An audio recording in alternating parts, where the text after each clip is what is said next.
Graça e paz, irmãos. Nós vamos começar o culto desta noite, agradecidos ao Senhor por mais este domingo, por mais este culto, esta rica oportunidade de poder adorar o seu santo nome, de poder também conhecê-lo mais, ouvir a sua voz. Eu convido a todos que abram as suas Bíblias no Salmo de número 34.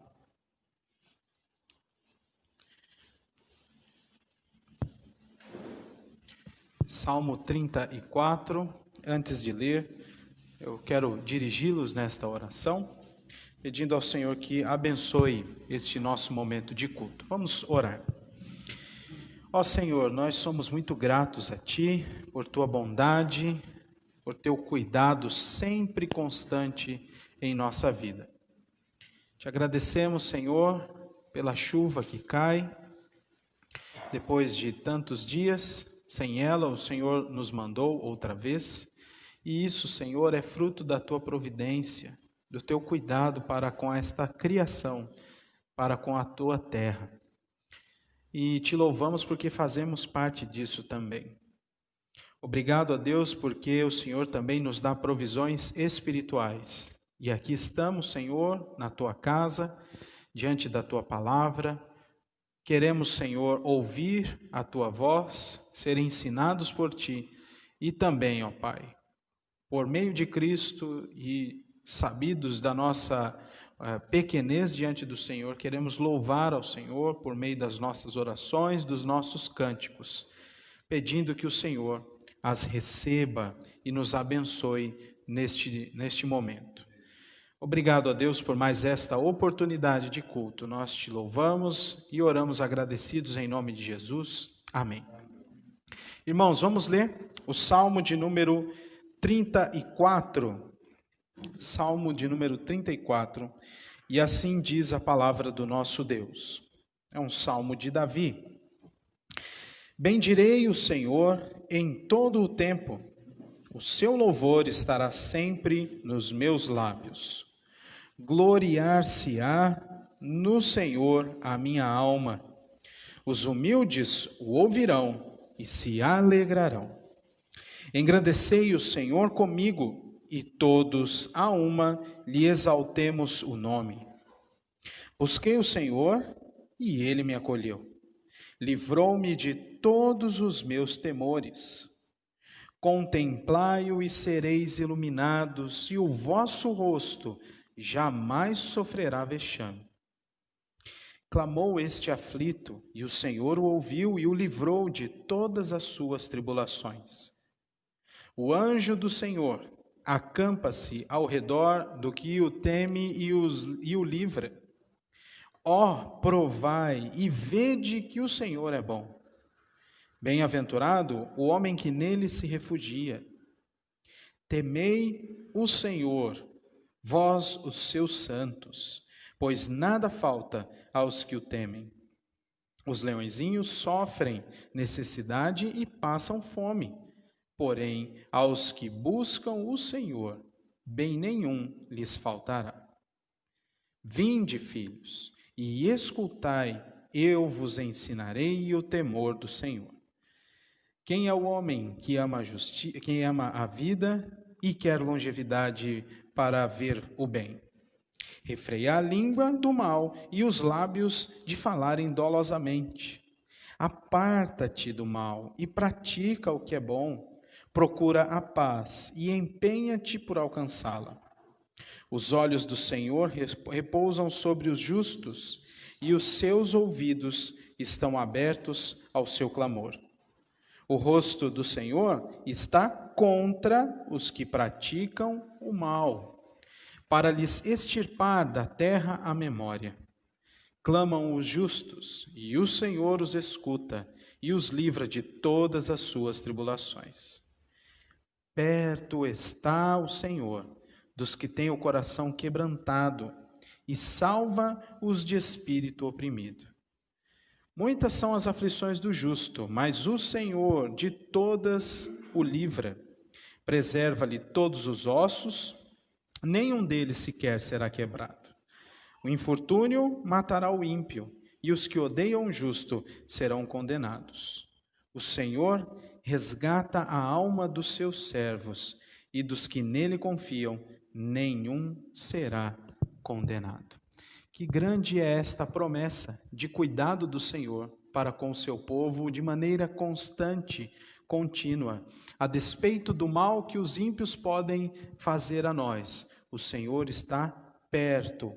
Perto está o Senhor, diz o verso 18, de todos os que têm o coração quebrantado, ele salva os de espírito oprimido. Muitos de nós podem estar nesta situação agora, com o coração quebrantado, com o espírito oprimido, e é estes que o Senhor Deus salva. É a estes que o Senhor Deus demonstra o seu cuidado. Somos nós, bem-aventurados os humildes de espírito, porque deles é o reino dos céus. Então, neste momento, vamos adorar o nosso Deus, orando e agradecendo, porque Ele tem cuidado de nós. Nós vamos orar e seremos dirigidos nessa oração pelo nosso irmão João Pedro. Oremos ao Senhor.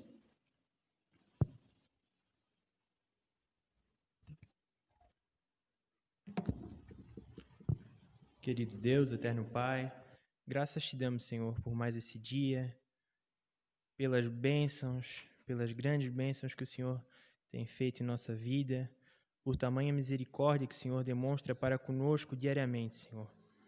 Obrigado pelos dias ensolarados que temos tido, mas também pela chuva que vem para regar as nossas vidas, Pai, para fortificar a nossa alma, assim como a Tua palavra, Pai. Obrigado, porque é uma dádiva Tua, Senhor. Obrigado por ser bondoso, misericordioso, por tamanho sacrifício que o Senhor fez por nós, Senhor. Somos gratos, somos pequenos diante de Ti, mas somos gratos diante de tamanha graça que o Senhor tem para conosco, Senhor.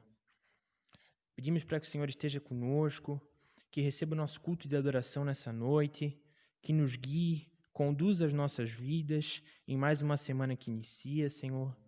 Esteja com cada membro dessa igreja, com cada irmão que está aqui hoje, Senhor.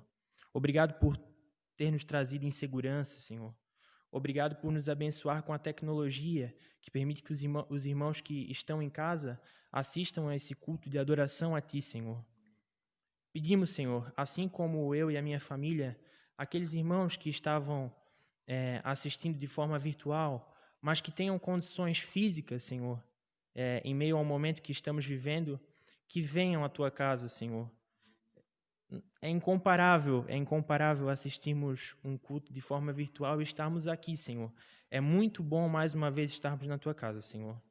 Esteja conosco nessa noite, receba o nosso culto de adoração, fala aos nossos corações, Pai. Que saiamos daqui transformados, mudados, que aquilo que nós aprendemos hoje, mais uma porção da Tua palavra, que isso nos transforme e que nós venhamos a praticar aqueles ensinamentos Teus no nosso dia a dia, Senhor. Nos abençoa, esteja conosco e receba o nosso culto. Assim é a minha oração no nome santo de Jesus Cristo. Amém. Amém. Nós vamos, neste momento, preparar o nosso coração para confessar nossos pecados diante do nosso Deus, que se revela a nós tão salvador, como nós acabamos de ler e orar. Convido os irmãos que abram comigo a sua Bíblia em primeira carta de João, capítulo de número 3. 1 de João, capítulo 3.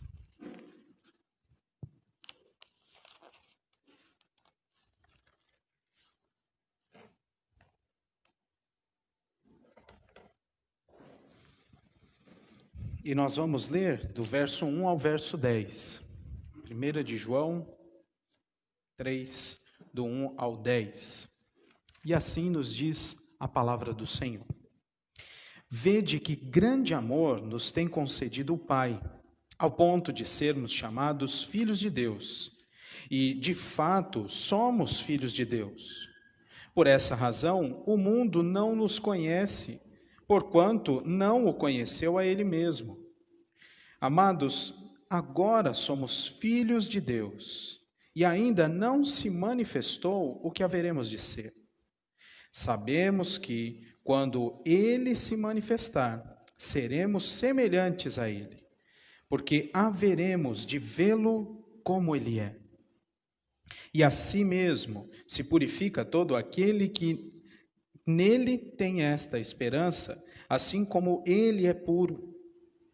Todo aquele que pratica o pecado também transgride a lei, porque o pecado é a transgressão da lei. Sabeis também que ele se manifestou para tirar os pecados, e nele não existe pecado. Todo aquele que permanece nele não vive pecando.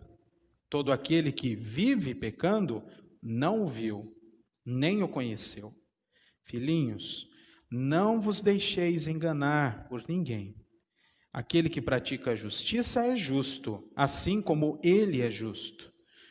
Aquele que pratica o pecado procede do diabo, porque o diabo vive pecando desde o princípio. Para isto se manifestou o Filho de Deus, para destruir as obras do diabo. Todo aquele que é nascido de Deus não vive na prática de pecado, pois o que permanece nele é a divina semente.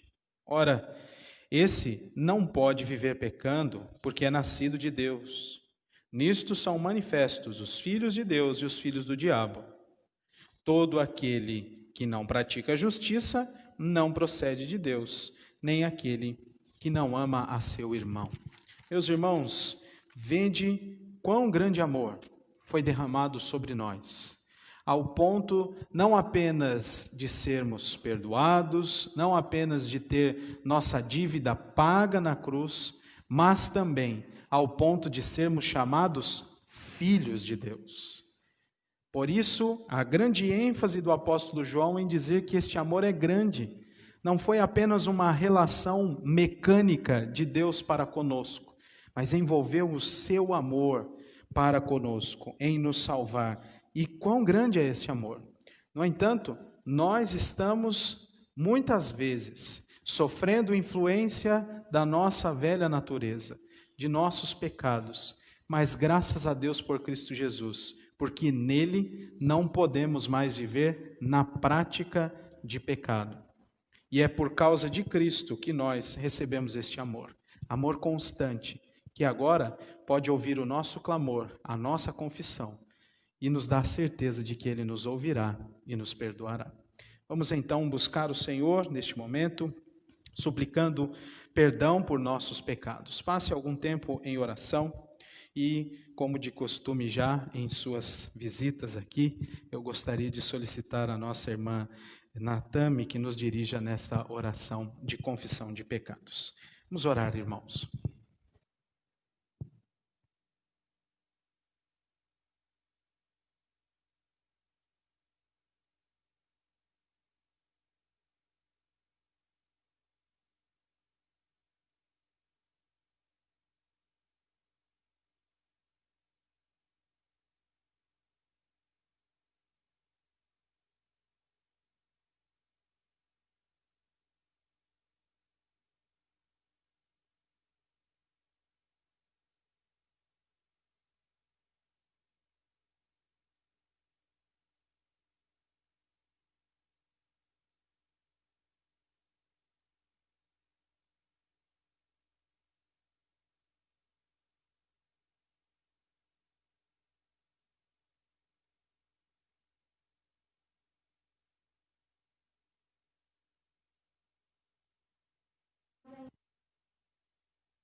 Muito bem, graças a Deus por Cristo Jesus.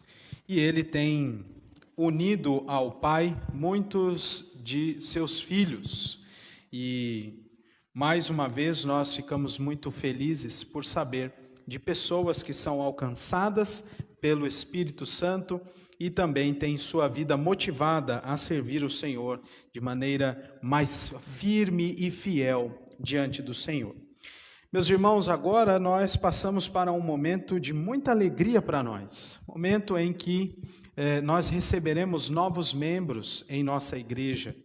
É claro, nós já sentimos isso aqui hoje à tarde, enquanto estávamos conversando com esses irmãos, como vai ser diferente essa recepção, não é? Em outras oportunidades a nossa igreja estava cheia, até mesmo com o conselho as coisas foram mais difíceis, porque o conselho tem se reunido virtualmente, então já não é aquela recepção que a gente gostava de fazer.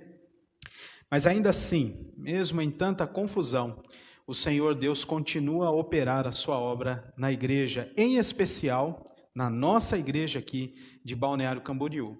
E o que veremos hoje, meus irmãos, é que mesmo diante de tantas dificuldades, o Evangelho continua vitorioso, transformando vidas, resgatando pessoas das trevas para a luz e motivando outros que já professaram sua fé a servir ao Senhor com maior intensidade, em crescimento da palavra de Deus. Então, nós vamos com alegria agora, eu já disse isso àqueles que nós já conversamos, aos que serão recebidos, eu queria então chamá-los aqui à frente. Eu vou chamar primeiro o William, vou pedir ao William que venha aqui à frente, porque o William é o nosso irmão que, além de professar sua fé, será também batizado. Então, um momento sim de muita alegria, vai ser difícil eu batizar você, porque você é alto, você é mais alto do que eu. E explicando também porque eu estou com esse microfone diferente aqui, tá bom? É só para eu ter mais liberdade. Muito bem, fica só mais um pouquinho ali para a gente conseguir fazer tudo. Eu vou pedir ao Denis, perdão por esse momento, quebrou assim, né? Mas por favor, só para você virar um pouquinho aqui, o pessoal que está em casa, a câmera aqui, ó, só dá uma torcidinha, o pessoal que está em casa poder ver também. Pode ser só aqui no pedestal mesmo, ó. Gira para lá. Aí, vê aí se dá para pegar ele ali. Eu vou para ali também.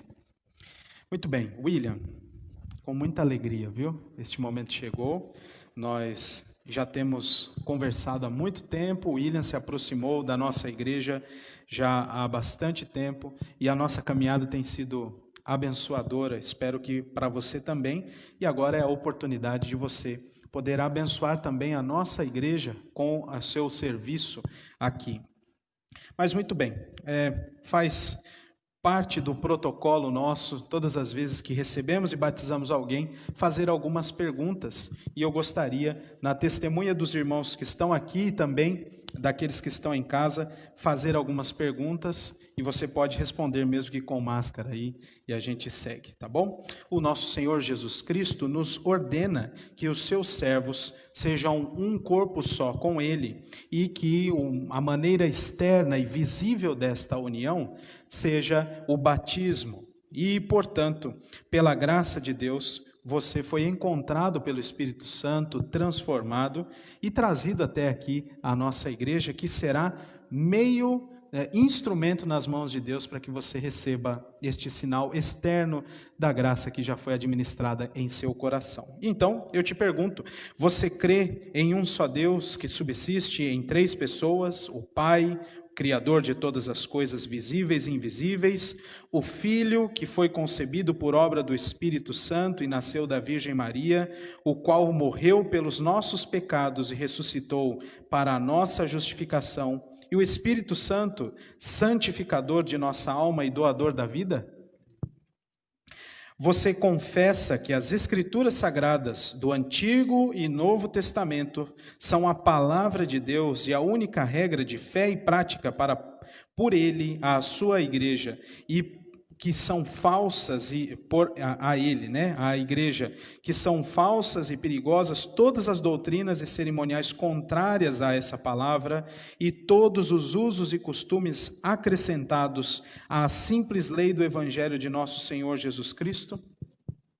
Você confessa que foi concebido em pecado, que por natureza é incapaz de cumprir perfeitamente a lei de Deus, inclinando antes a amar a fazer o que essa lei condena, tendo pecado muitas vezes por pensamentos, palavras e obras? Você confessa firmemente que o sangue de Cristo nos purifica de todo o pecado e que não há outro meio de alcançar o perdão e o poder santificador, senão a graça de nosso Senhor Jesus Cristo e a obra do Espírito Santo que Jesus dá a todo o que lhe o pede? Você está sinceramente arrependido do mal que tem feito diante de Deus e resolvido a fazer uso diligente de todos os meios de graça por Ele ordenados, para o bem de seu povo e a seguir os preceitos de sua lei, deixando de fazer o que Ele lhe proíbe em sua palavra e fazendo a sua vontade, auxiliado por sua graça? E por fim, você promete que como membro desta igreja, se sujeitará sempre à disciplina, às autoridades nela constituídas para o seu ensino e governo, enquanto forem fiéis às Sagradas Escrituras? Eu queria convidar os irmãos que estão aqui, que fiquem em pé, os membros que já são membros da nossa igreja, por favor, que fiquem em pé. E vocês também, vou fazer uma pergunta. Vocês prometem receber bem o William, ampará-lo em suas dificuldades e ombro a ombro com ele, servir ao Senhor nessa localidade? Prometem? Muito bem. Podem se assentar. William, então, meu querido, nós vamos orar neste momento e eu vou proceder com o batismo, tá bom? Chegue um pouquinho mais para cá. Vamos orar ao Senhor. Pai bendito, nós te agradecemos por esta decisão do William, não apenas de servir ao Senhor, mas servir ao Senhor nesta comunidade. E também, ó Pai, por meio desta comunidade, receber o sinal externo da graça que o Senhor tem operado na vida dele. Te agradecemos por ser testemunhas disso, porque momentos como estes renovam em nós a esperança de que Tu estás no controle de todas as coisas, enquanto o mundo está em caos lá fora. Muito obrigado por isso, Senhor. Nós oramos agradecidos em nome de Jesus. Amém. William, e eu, como ministro da palavra e dos sacramentos, te batizo em nome do Pai, do Filho e do Espírito Santo. Amém. Pode se enxugar. Fica aqui um pouquinho. Eu quero também chamar agora os outros irmãos que farão parte da nossa igreja. O Israel e a Irlene, por favor, venham até aqui. O Felipe e a Débora. A Priscila Fugita. E o Marcos. Por favor, venham aqui à frente.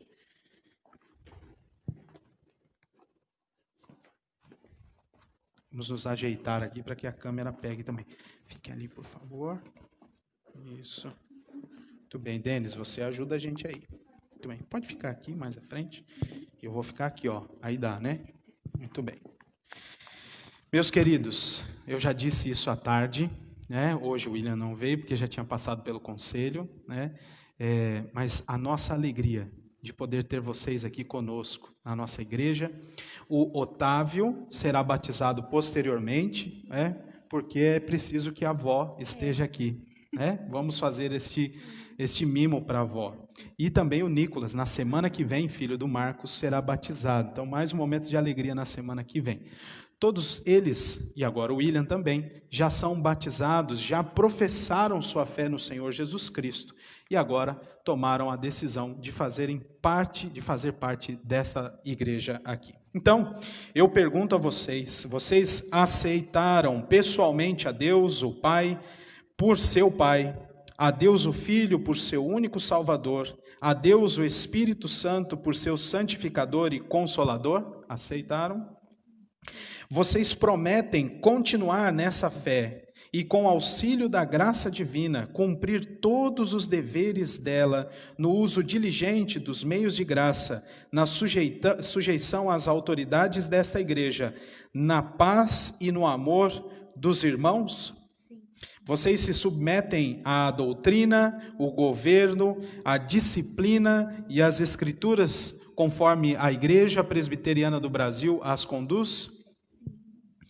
Então, meus queridos, eu os exorto que diante de Deus, que faz vivas todas as coisas, e diante de Jesus Cristo, que sob Pôncio Pilatos deu uma boa confissão, que guardem este pacto sem mácula nem repreensão, até a vinda de nosso Senhor Jesus Cristo, em nome da Igreja e de Jesus Cristo, seu Senhor e cabeça. Sejam muito bem-vindos, e eu os recebo à plena comunhão da nossa igreja, da Igreja Presbiteriana do Brasil. Sejam muito bem-vindos. Vamos orar neste momento. Meus irmãos que estão aqui, fiquem em pé, vamos orar.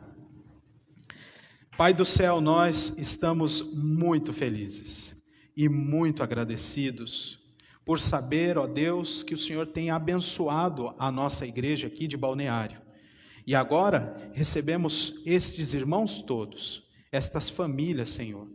E te pedimos que o Senhor nos ajude a recebê-los bem, ainda que neste tempo difícil que estamos passando.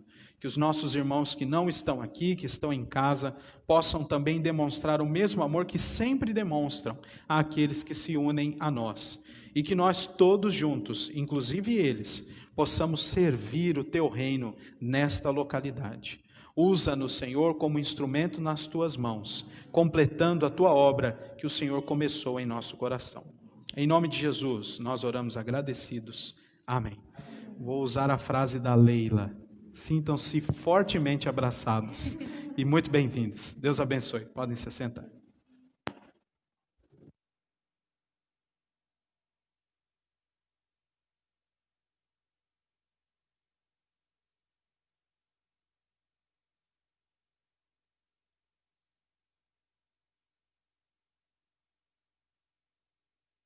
Enquanto o Denis ajeita ali, nós vamos cantar ao Senhor 2 cânticos. Se você quiser, eu pedi já para ficar de pé várias vezes, você pode ficar em pé. Nós vamos cantar 2 cânticos, Teu Povo e De Todas as Tribos. Vamos louvar ao Senhor.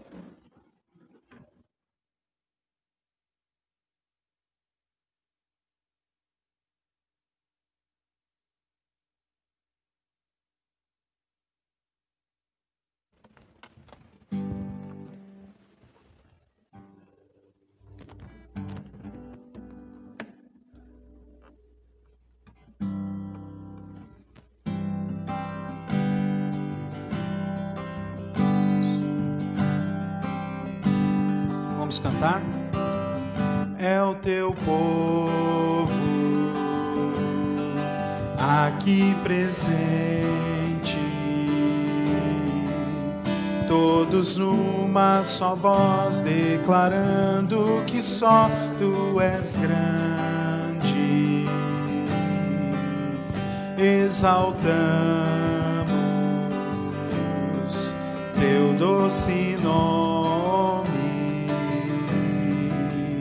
pelo amor, pela cruz, por teu Filho Jesus, pois és santo, sim, és digno de louvor e de ser adorado.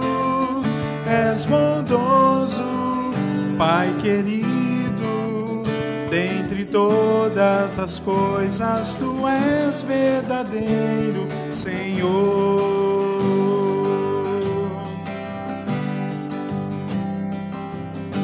Do início, outra vez.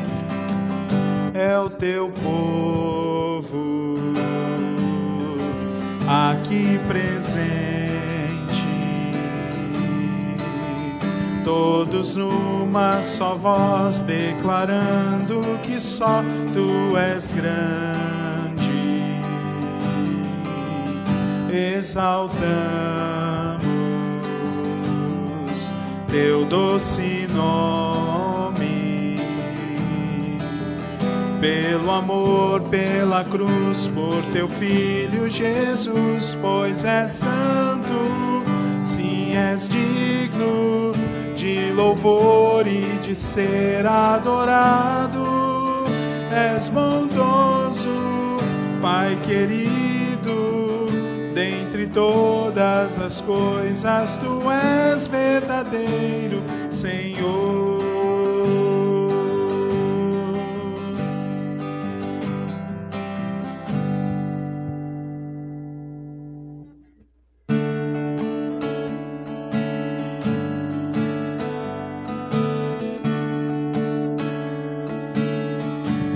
cantar. De todas as tribos, povos e raças, muitos virão te louvar. De tantas culturas, línguas e nações, no tempo e no espaço, virão te adorar. Bendito seja sempre o Cordeiro, Filho de Deus, raiz de Davi. Bendito seja seu santo nome, Cristo Jesus, presente aqui. Lá, lá, lá, ya, lá, ya, lá, lá, ya. Remidos, comprados, grande multidão, muitos virão te louvar. Povo escolhido, teu reino e nação, no tempo e no espaço, virão te adorar. Bendito seja sempre o Cordeiro, Filho de Deus, raiz de Davi. Bendito seja seu santo nome, Cristo Jesus, presente aqui.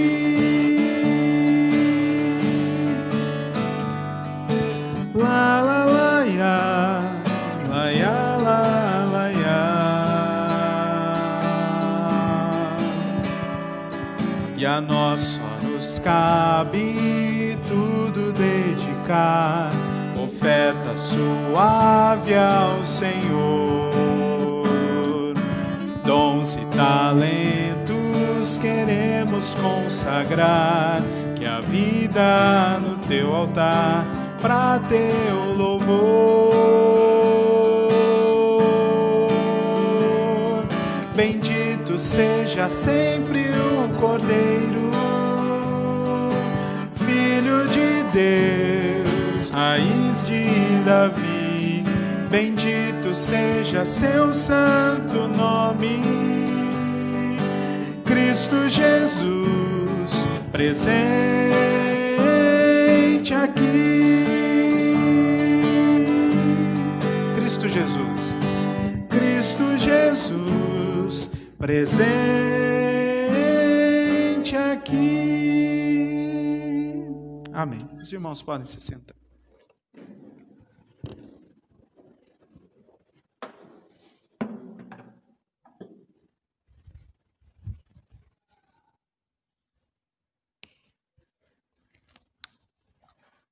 Meus irmãos, quero convidá-los a, junto comigo, abrirem agora suas Bíblias no Evangelho segundo João, capítulo de número 9, texto que servirá para a nossa edificação esta noite.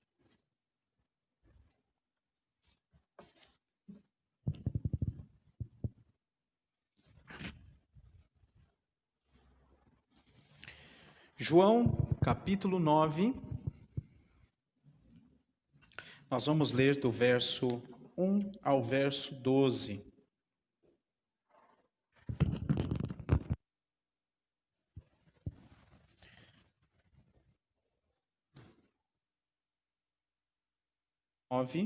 João 9, do 1 ao 12, assim diz a palavra do nosso Deus.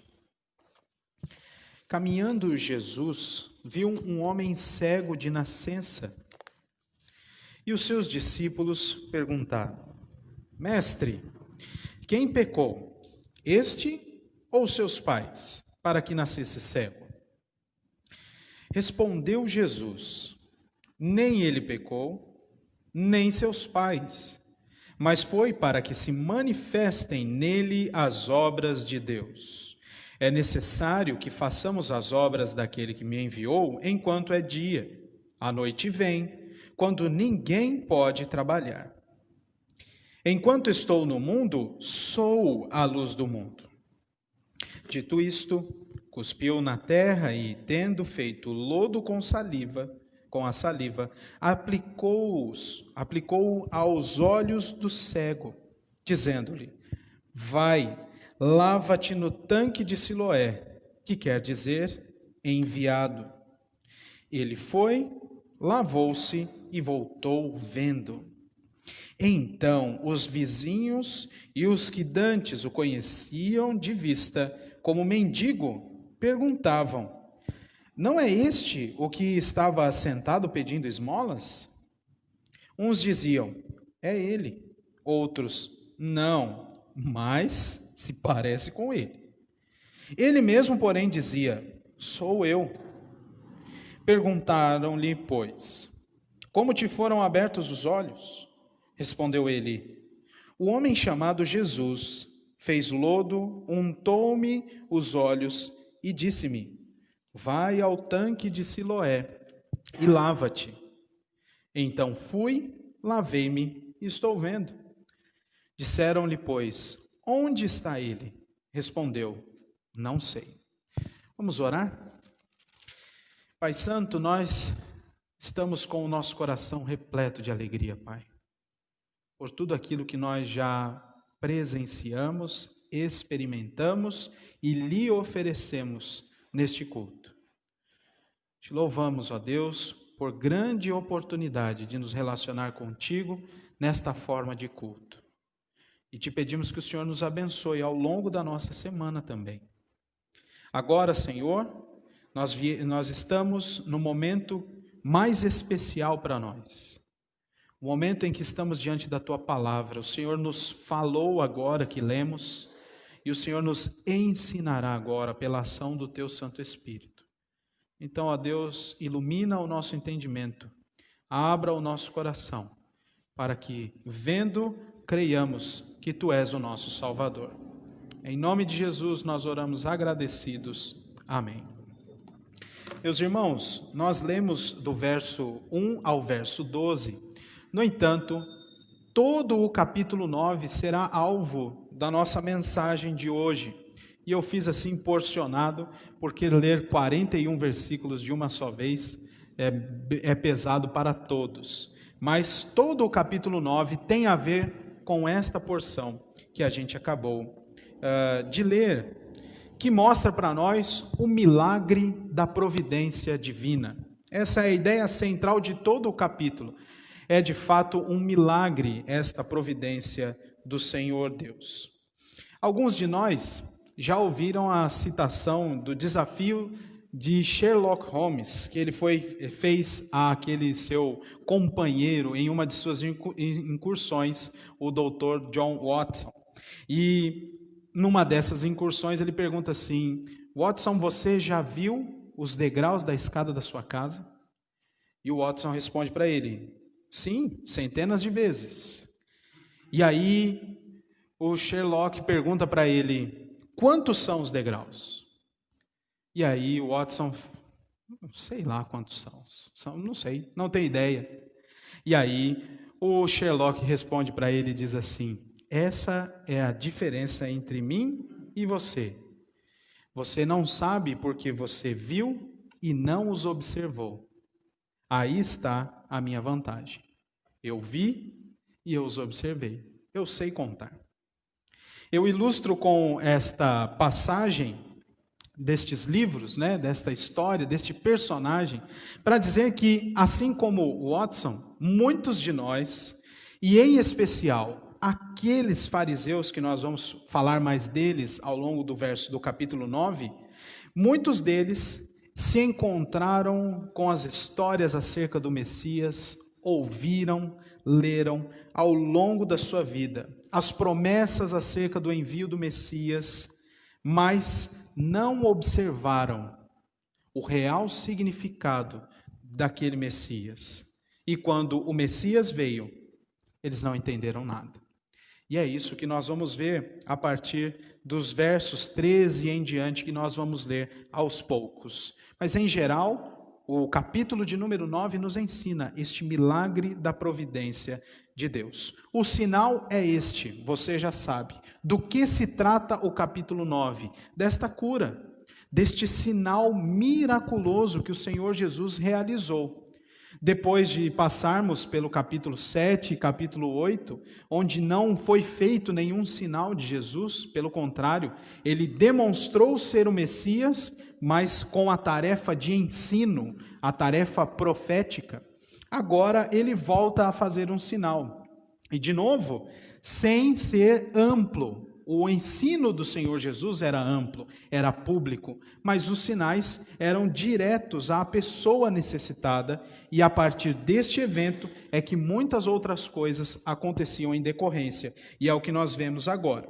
Preste atenção, aquele homem era cego desde a nascença. Havia uma deficiência visual, e desde a sua nascença, uma deficiência congênita, ele nunca enxergou, até que ele se encontrou com o Senhor Jesus. Vamos nos lembrar de uma questão contextual aqui e cultural.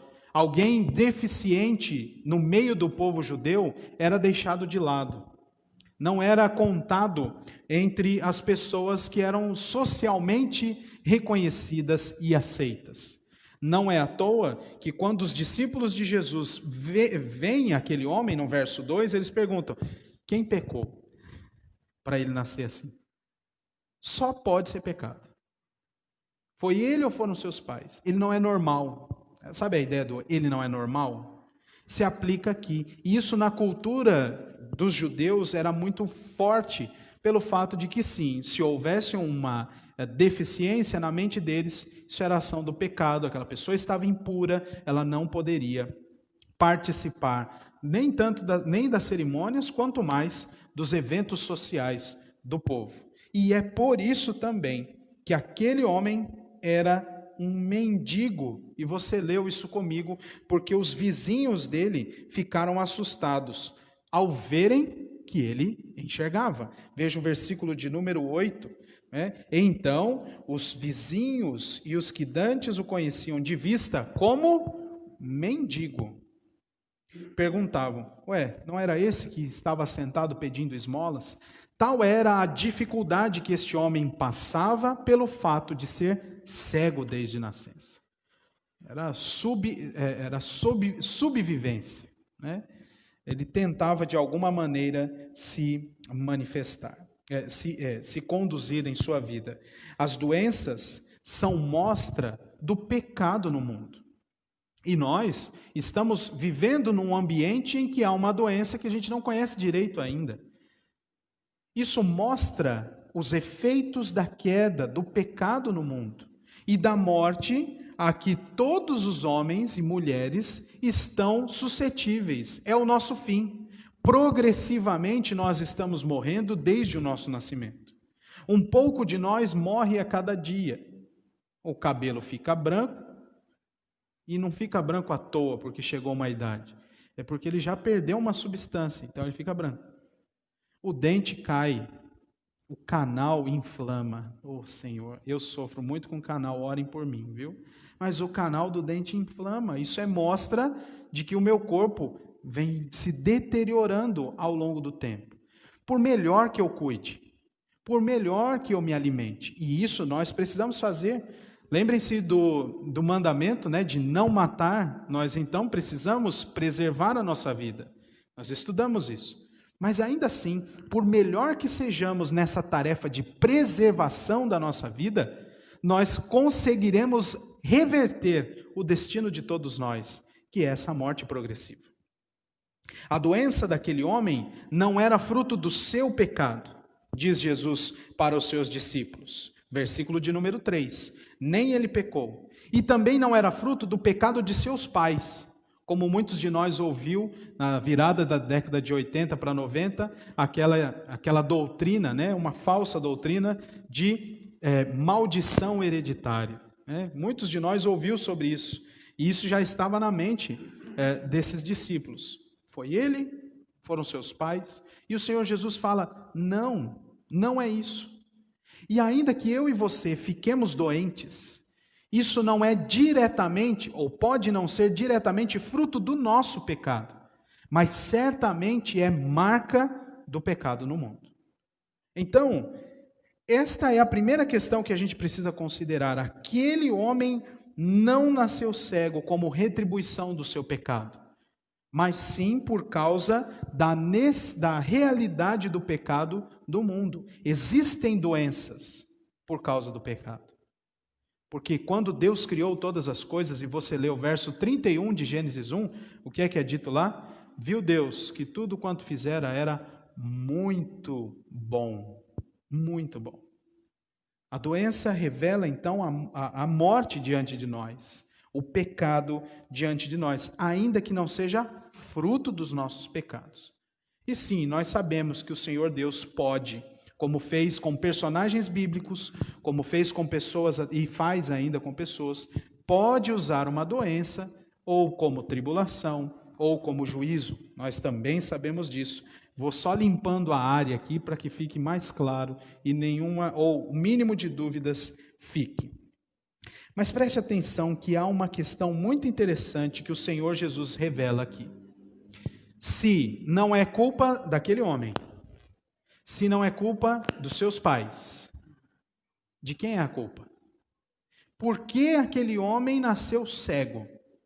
E o Senhor Jesus diz, não há culpados, mas há propósito. E isso choca, pelo menos me chocou quando eu estava estudando. Veja o versículo de número 3. Nem ele nem seus pais pecaram, mas foi para que se manifestem nele as obras de Deus. Essa é a resposta. Aquele homem estava naquela situação, ele nasceu cego para que as obras de Deus fossem manifestas nele, através dele para os outros e também para ele, porque ele se torna um beneficiário do sinal que Jesus realiza aqui. E é interessante que o verbo que Jesus utiliza aqui, que para nós está traduzido como manifestar, é a palavra revelar. Então, nós hoje vemos o relato de um homem que viu diante de si a revelação clara do Evangelho, a plena luz. A vida deste homem é uma ilustração de todo ser humano em sua cegueira espiritual por causa do pecado. E quando o Senhor Jesus se apresenta diante dele, tudo é revelado, as escamas caem dos nossos olhos. E num primeiro momento a gente até fala como este cego. Quem ele era, eu não sei. O que eu sei é que agora eu vejo. E mais adiante, nós saberemos de fato quem é o Senhor Jesus Cristo. Aquele homem recebe este sinal, ele vai até o tanque, se lava e volta curado. Veja só o versículo de número 7, que há também aqui uma ideia muito interessante no nome do tanque, né, que já está traduzido aí para você. João já fez esse trabalho para nós, que quer dizer enviado. Siloé quer dizer enviado. Só que o Senhor Jesus Cristo já disse no versículo de número 5, enquanto estou no mundo, sou a luz do mundo. E veja o versículo 4, é necessário que façamos as obras daquele que me enviou. Ele realiza aquele sinal e fala para o rapaz, vai para o tanque, chamado Siloé, que quer dizer enviado. Todas as coisas bem encaixadas para que tudo ficasse também marcado como um ensino profético do próprio Cristo, que ele era aquele que haveria de vir. Muito bem, nós já vimos de maneira mais clara a ideia aqui, o primeiro diálogo que existe em decorrência deste sinal, que é entre Jesus, entre o cego, o que era cego, e os seus vizinhos, aqueles que já o conheciam. Veja aí o versículo de número 9, né? Houve um burburinho ali, uns diziam, é ele, outros, não, mas parece. E aí ele mesmo dizia, gente, sou eu mesmo, fiquem tranquilos, sou eu. E aí eles perguntaram. E essas perguntas, duas perguntas se repetem até o final do capítulo de número 9. A primeira delas é, como você foi curado? E a segunda pergunta é: quem te curou? Como foi isso? Primeiro, você foi curado, né? Como você foi curado? E depois, quem curou você? E isso vai se estender ao longo de todo o capítulo. Primeiro há esse diálogo, então eu vou antecipar aqui o fim do capítulo. Há este diálogo decorrente do sinal entre aquele homem e aqueles que já o conheciam. Muito bem. Depois, esta informação chega aos fariseus. E eles, então, vão interrogar aquele homem. Vai dizer assim: como é que você ficou curado? Quem é? E há um probleminha que nós vamos já observar aqui. Depois, eles não acreditam na resposta daquele homem, os fariseus, e mandam chamar os pais daquele homem. E aí eles perguntam: esse menino era cego de nascença? Eles dizem: sim.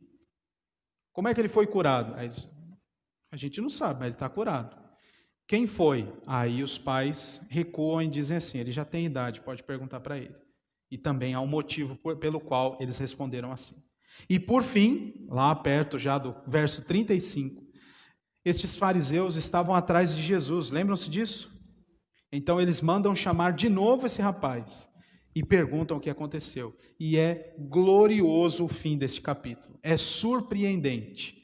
Maravilhoso como este capítulo vai terminar.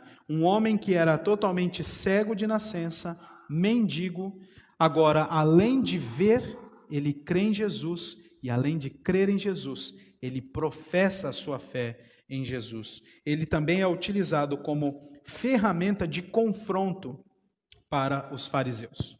Resumi aqui o capítulo para você, e nós vamos então seguir vendo aqui uma questão bastante interessante sobre esta relação que há entre luz e trevas nas Escrituras e entre cegueira e visão. Todas essas duas comparações estão ligados ao efeito, à ideia do pecado como sendo trevas e cegueira, e a questão de salvação relacionado à luz e também à abertura da visão. Este é o paralelo, este é o contraponto colocado aqui. Aquele homem, né, a vida daquele homem também serve de ilustração para que Cristo ensine sobre o seu ministério. De que maneira ele está ensinando ao fazer aquele sinal que o mundo está em trevas. E ele disse no versículo de número 5, eu sou a luz do mundo. O mundo está em trevas, eu sou a luz do mundo. E as pessoas, ao mesmo tempo, neste mundo que está em trevas, estão cegas por causa do pecado. E aí Jesus responde a essas duas coisas dizendo: primeiro, eu sou a luz do mundo. Segundo, eu é quem dou visão àquele que estava cego. É um milagre, mas é um milagre da providência divina de Deus. Aquele homem poderia ter voltado a ver em outra ocasião, talvez mais cedo, talvez depois, mas aquele dia estava preparado para que ele visse todas as coisas que estão neste mundo, para que ele visse diante de si o Salvador que é Cristo Senhor. Providencialmente, naquele dia e não outro, também para ilustrar que Cristo é a luz do mundo, que ele ilumina o mundo e que restaura a visão tanto física quanto espiritual. E é isso que o apóstolo Paulo nos ensina escrevendo aos Coríntios. Eu queria que você marcasse João e fosse comigo até 2 aos Coríntios, capítulo de número 4.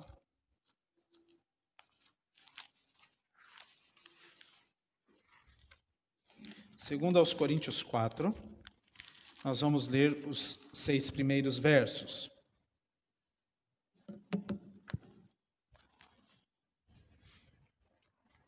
Segundo aos Coríntios 4, a partir do verso 1, diz assim: pelo que, tendo este ministério, segundo a misericórdia que nos foi feita, não desfalecemos. Pelo contrário, rejeitamos as coisas que, por vergonhosas, se ocultam, não andando com astúcia, nem adulterando a palavra de Deus. Antes, nos recomendamos a consciência de todo homem na presença de Deus pela manifestação da verdade. Mas se o nosso evangelho ainda está encoberto, e é para os que se perdem que está encoberto, nos quais o Deus deste século cegou o entendimento dos incrédulos, para que lhes não resplandeça a luz do evangelho da glória de Cristo, o qual é a imagem de Deus.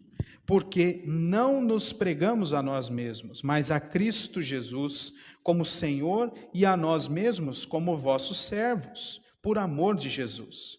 Porque Deus que disse, das trevas resplandecerá a luz, Ele mesmo resplandeceu em nosso coração, e observe, para a iluminação do conhecimento da glória de Deus na face de Cristo.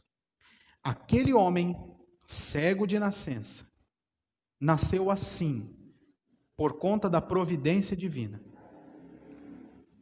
para que naquele dia ele visse o Senhor Jesus Cristo. E que naquela ocasião, o Senhor Jesus Cristo, através da vida dele, pudesse também ensinar que ele é a luz do mundo e que ele restaura a visão daquele que de nascença não podia ver. E é desta maneira que o Senhor Jesus trabalha em nossa vida, como o próprio apóstolo Paulo nos ajudou aqui a interpretar um pouco mais este capítulo 9 de João, dizendo que o próprio Cristo é quem resplandece e ilumina o nosso entendimento. Entendimento de pessoas que antes viviam neste mundo, cegos pelo príncipe deste século, que é o Satanás. Mas então, meus irmãos, este é o sinal, esta cura, que também nos ensina grandes coisas acerca da providência do nosso Deus.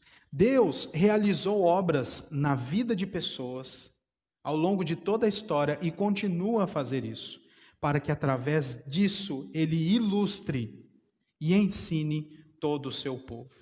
E talvez alguns reclamões e murmurentos olhem para esse texto e se perguntem, poxa pastor, mas foi só para isso que ele nasceu cego?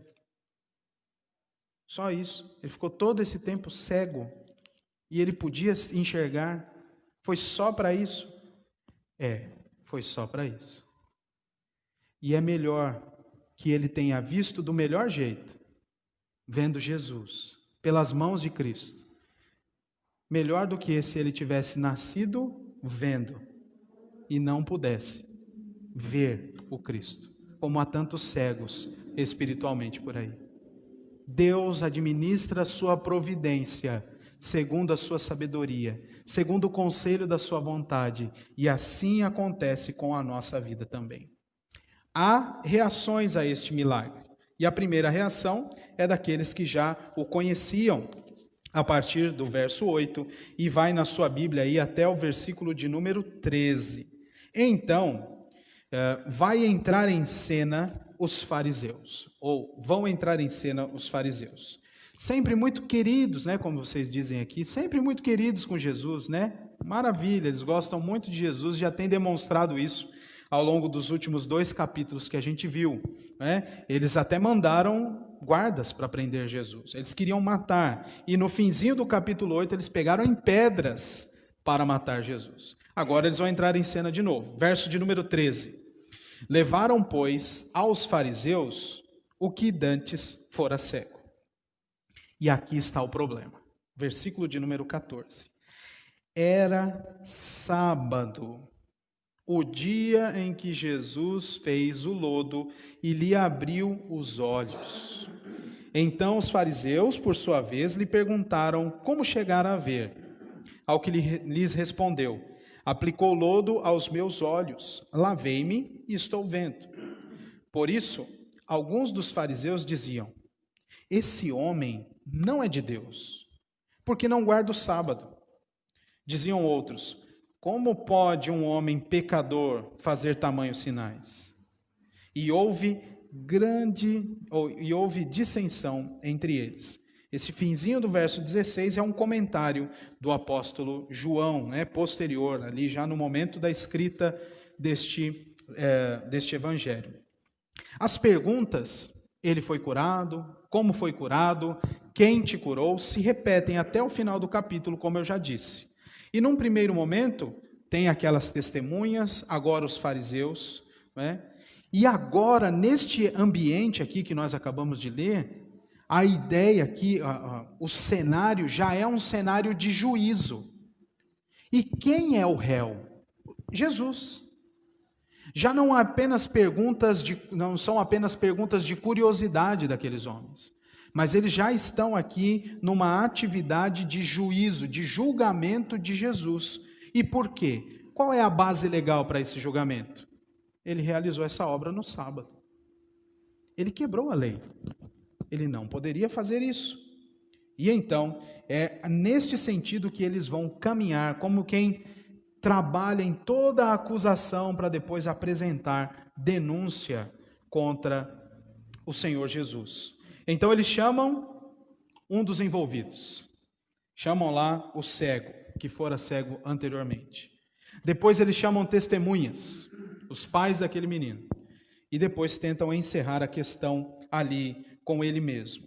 Então, esta é a estrutura, O uso incorreto da lei que aqueles homens faziam vai ficar evidente aqui. E limitou também a visão deles para a graça e para a providência divina. Já percebeu crente assim? Tem crente assim, legalista. O Senhor está realizando a obra, as coisas estão acontecendo, a providência divina gritando na sua frente. E aí tem alguém falando assim, mas poxa, nem orou para começar, pastor. Gente, tudo bem, a gente poderia orar para começar, mas e tudo o que está acontecendo? E a graça de Deus operando? Independe, neste sentido, de nós fazermos isto ou aquilo, porque Deus é quem está realizando.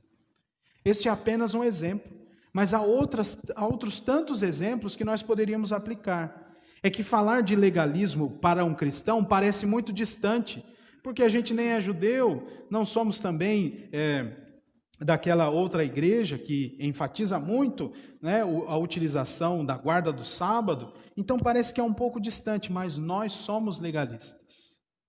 Somos legalistas. E fazemos isso o tempo inteiro, e não vemos a providência divina nos alcançando, operando em nós. Capaz que eu vou na igreja nesse tempo de pandemia. Não vou. Não era para ter recebido gente aqui. Está em pandemia. E aí a nossa visão vai sendo limitada e a gente não consegue ver a graça de Deus e a providência de Deus operando. Legalismo, assim como aqueles fariseus. Tem muito crente que também é. E assim vai. Poderia dar outros exemplos aqui de coisas que a gente faz o tempo inteiro e que mais nos assemelham aos fariseus do que aos filhos de Deus. Quando a graça do Senhor está operando, mas nós interpretamos a lei errada ou queremos aplicá-la de maneira equivocada, nossa visão fica limitada. E é claro, a visão daqueles homens é limitada pelo fato de que os seus corações também estão endurecidos. Tem este fato também. Veja o versículo 18. É um outro destaque interessante, é mais um comentário do apóstolo João. Não acreditaram os judeus que ele fora cego, e que agora via, enquanto não lhe chamaram os pais. Veja que esses homens eles estão com o coração duro mesmo. Está na frente deles, tem testemunha, e eles não querem acreditar. Então, mandaram chamar os pais. E agora os pais entram em cena, versículo 19, e os interrogaram, leia aí comigo, é este o vosso filho, de quem dizeis que nasceu cego? E aí aquela pergunta continua, como ele foi curado? Como, pois, ele vê agora? Verso 20, então os pais responderam, com todo cuidado, veja aqui o cuidado na resposta, sabemos que este é nosso filho, e que nasceu cego, mas não sabemos como vê agora. Ou quem lhe abriu os olhos também não sabemos. Perguntai a ele, idade tem, falará de si mesmo. Agora veja o comentário do apóstolo João aqui. Isso é uma nota muito triste. Isto disseram seus pais, porque estavam com medo dos judeus. Pois estes já haviam assentado, ou sustentado, que se alguém confessasse ser Jesus o Cristo, fosse expulso da sinagoga. Por isso é que disseram os pais, idade tem, interrogai-o. Veja como havia ali também uma questão contextual, uma pressão grande desses fariseus, e já esta perseguição aos discípulos de Cristo e ao próprio Cristo, também cumprindo a palavra de Deus. E agora, meus irmãos, nós vamos caminhando para o fim, porque quem é chamado agora neste tribunal aqui, mesmo que informal, é o próprio rapaz, que recebeu a providência divina, que recebeu esse milagre, não apenas físico, mas nós veremos que até o fim do capítulo 9, também uma cura espiritual. Então o chamaram, diz aí o verso 24, e há aqui uma mudança de ênfase. Aquele homem, agora ele passa a falar com intrepidez, como um discípulo verdadeiro de Jesus, afirmando que ele, Jesus, era o Messias prometido. Veja só como a questão fica ainda mais intensa aqui. Então, chamaram pela segunda vez o homem que fora cego e lhe disseram, dá glória a Deus, nós sabemos que esse homem é pecador. Esse homem aqui é Jesus. Nós sabemos que esse homem é pecador. E a ideia de expressar dá glória a Deus é que ele, diante daqueles homens, então atribuísse aquele sinal, aquele milagre a Deus e não a qualquer outra pessoa. Tinha esse propósito. Então, dá glória a Deus, glorifique a Deus por esse milagre e não a um homem pecador. E é irônico ver que Jesus mantém o propósito desta cura revelada por ele mesmo. Então, observe aí, ele retruca, ele retrucou aqueles homens no versículo 25. Se é pecador, disse aquele homem que foi curado, eu não sei. Uma coisa eu sei, eu era cego e agora vejo. E aí perguntaram, como ele fez essa cura? Vejam que aquelas perguntas se repetem. Verso 26, que te fez ele? Como te abriu os olhos? E aí ele respondeu. Versículo 27, já vô-lo disse, veja a intrepidez deste homem, a dureza nas palavras aqui, já confrontando. Já disse e não atendestes. Por que quereis ouvir outra vez? Agora, se a gente tivesse com os jovens, eu ia dizer, pega essa, né? Olha só. Porventura, quereis vós também tornar-vos seus discípulos? Aí é para provocar, né? E aí eles continuam. Então o injuriaram e disseram, discípulo dele és tu, mas nós somos discípulos de Moisés. Aí eles voltam para a questão do sábado. Sabemos que Deus falou a Moisés, mas este nem sabemos de onde é. E observe um detalhe interessante no registro de João. Ele deixa claro para nós que neste ponto os fariseus nem queriam mais professar o nome de Jesus, proclamar o nome de Jesus. Agora é só com um pronome, é este, aquele, e é só assim, eles não falam mais sobre Jesus. Respondeu o homem, nisto, verso 30, é de estranhar, que vós não saibais de onde ele é, e contudo me abriu os olhos. Sabemos que Deus não atende a pecadores, mas pelo contrário, se alguém teme a Deus e pratica a sua vontade, a este atende.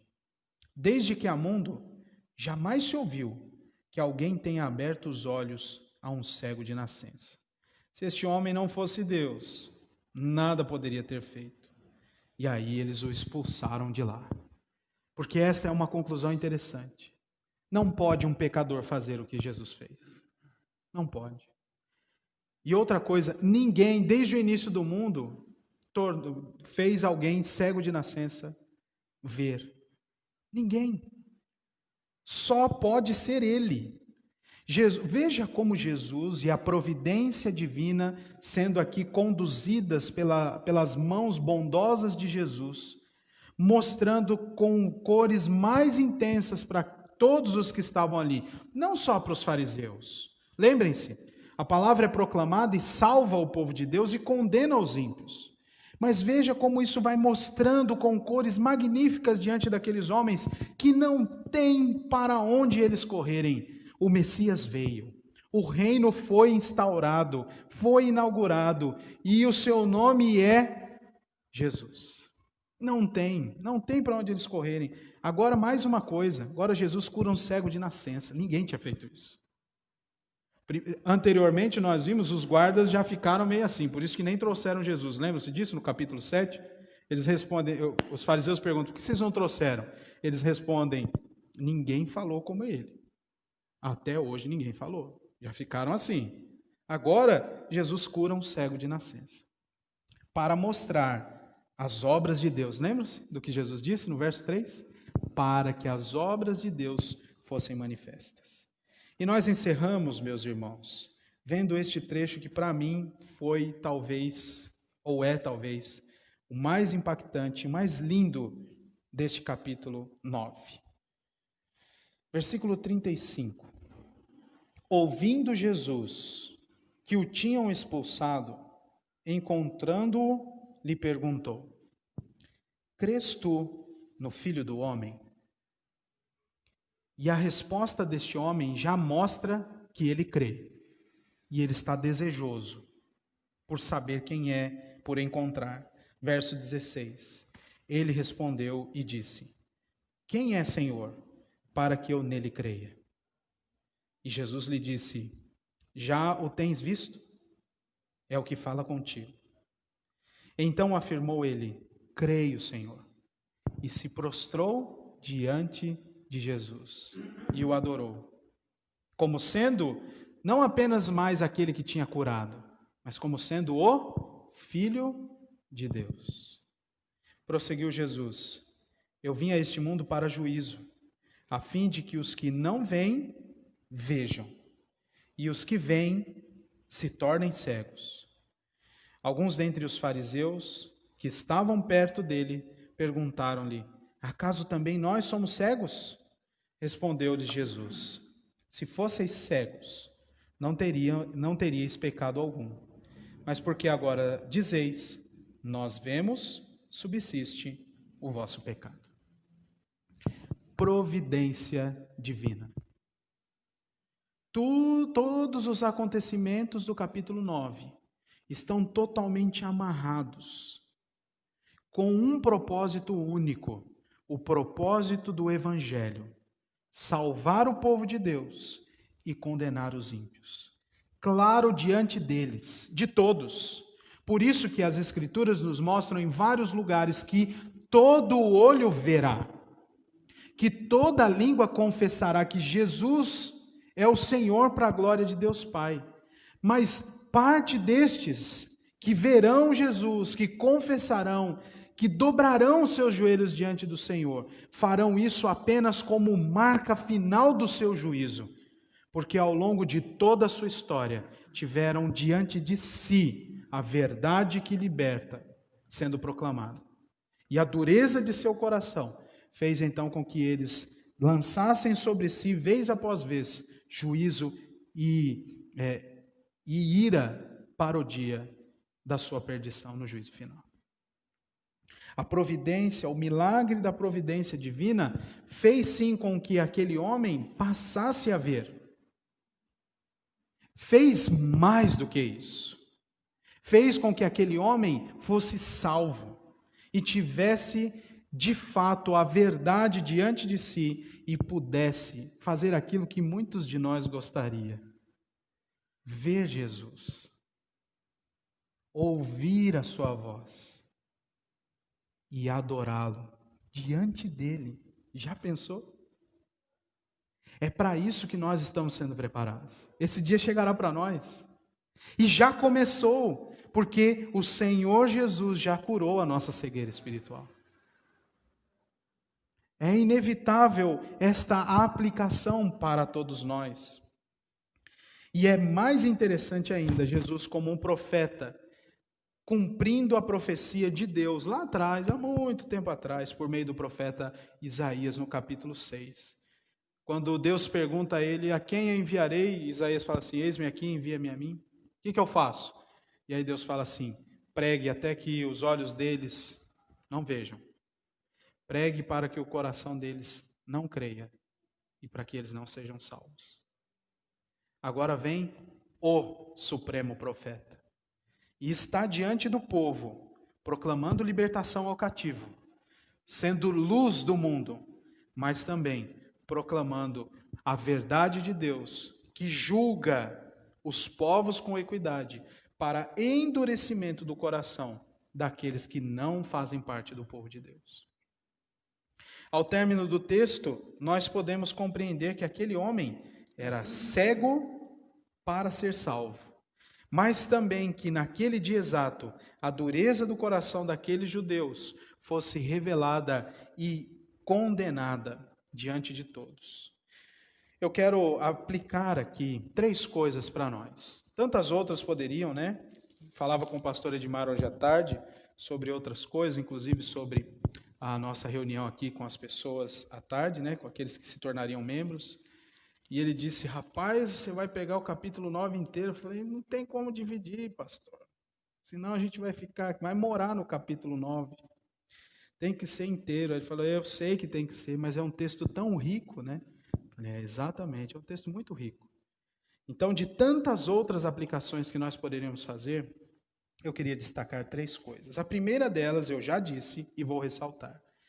Este texto nos ensina também que Deus pode reverter a nossa cegueira espiritual, como nós já lemos.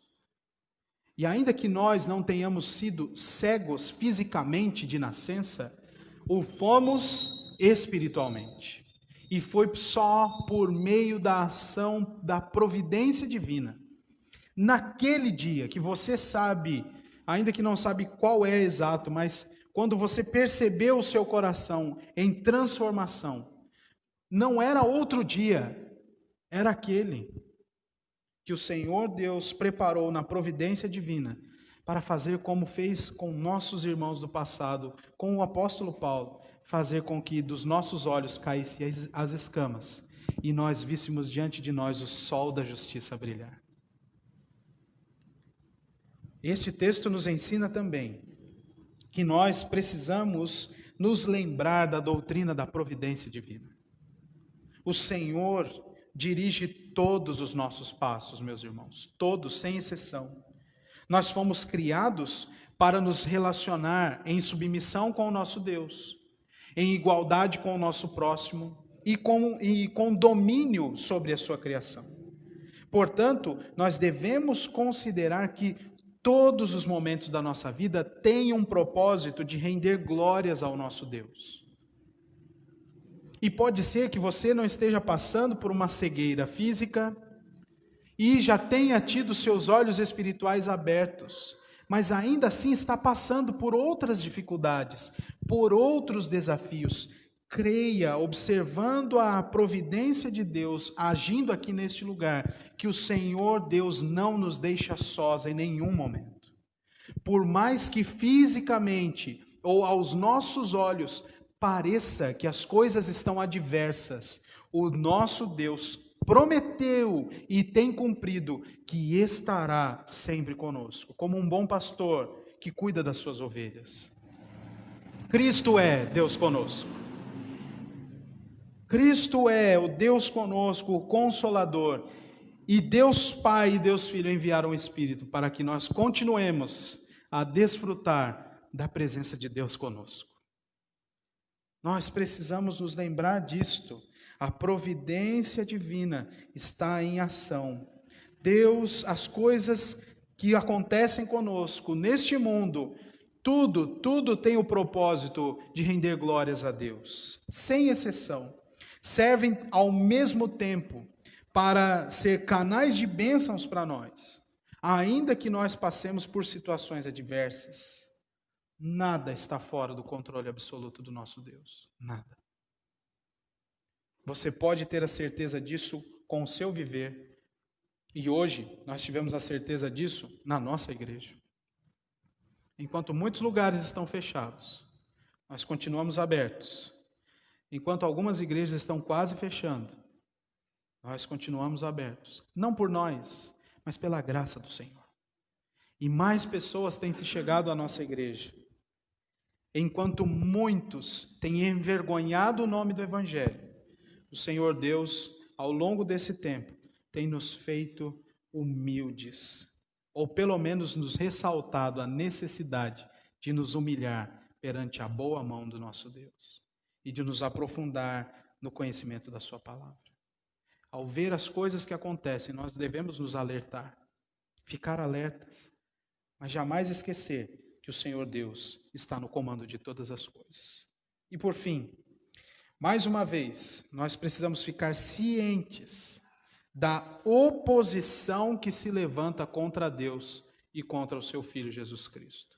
E contra os discípulos de Cristo. Assim como este homem foi expulso, depois de declarar que ele cria em Jesus, pode acontecer em nossa vida muitas expulsões, ainda que ilustrativamente. Será que nós estamos prontos? A oposição que se levanta contra o Filho de Deus, contra os discípulos do Senhor. Mas Cristo não deixou desamparado e Cristo não nos deixará desamparado. Viu como João é habilidoso pelo Espírito Santo a registrar isso? No momento exato em que foi registrado que ele foi expulso pelos fariseus, o Senhor Jesus aparece e diz assim: eis-me aqui. E assim também é conosco. Não podemos temer. Quanto mais obedientes ao Senhor, tanto mais os ímpios se levantarão contra nós, pelo fato de nós confessarmos crer em Cristo, o nosso Senhor e Salvador.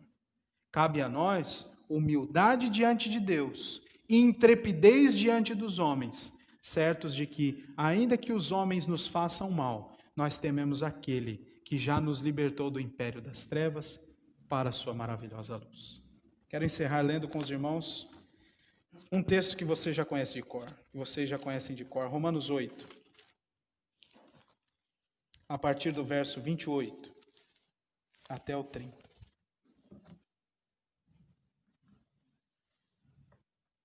Romanos 8, 28.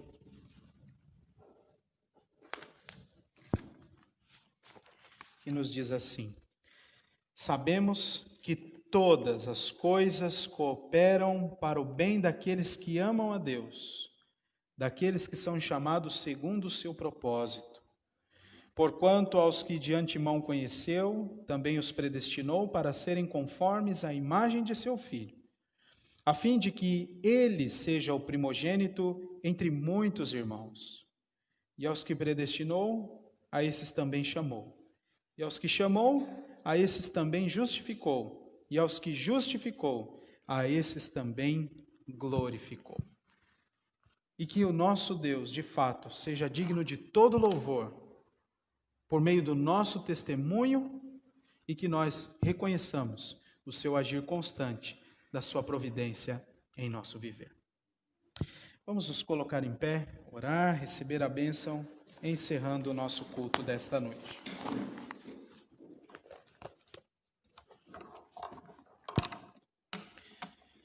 Ó Deus bendito, nós te louvamos pela tua palavra.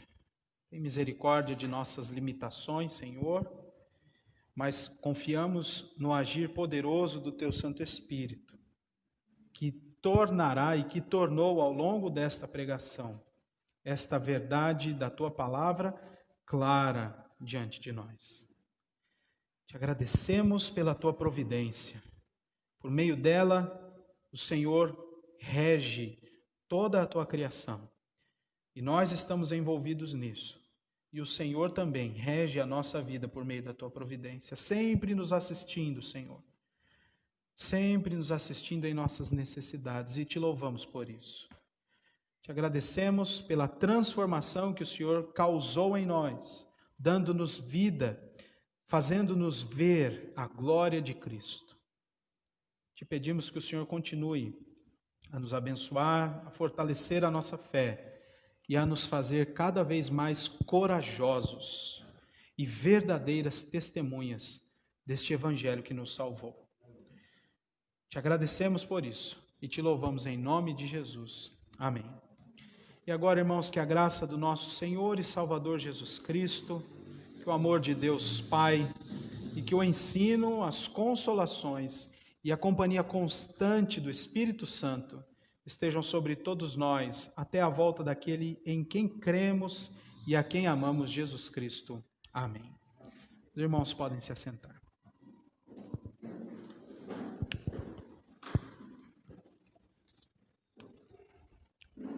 Chegamos ao final deste culto, agradecidos ao Senhor, por grandes bênçãos na noite de hoje.